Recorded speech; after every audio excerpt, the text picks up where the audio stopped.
पिसाए अम्मा धीरे धीरे, हरदी के गांठ हो पिसाए अम्मा धीरे धीरे, हरदी के गांठ हो पिसाए अम्मा धीरे धीरे।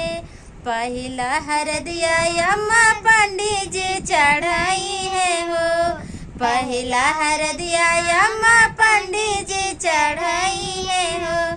तब तू चढ़ाई है अम्मा, तब तू चढ़ाई है अम्मा, पापा के साथ हो पिसाए चाची धीरे धीरे, हरदी के गांठ हो पिसाए चाची धीरे धीरे, हरदी के गांठ हो पिसाए चाची धीरे धीरे।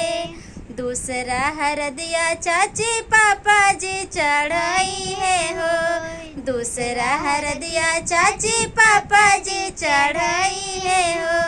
तब तू चढ़ाई है चाची, तब तू चढ़ाई है चाची, चाचा के साथ हो पिसाए फुआ धीरे धीरे, हरदी के गांठ हो पिसाए फुआ धीरे धीरे। तीसरा हरदिया फुआ चाचा जी चढ़ाई है हो, तीसरा हरदिया फुआ चाचा जी चढ़ाई है हो।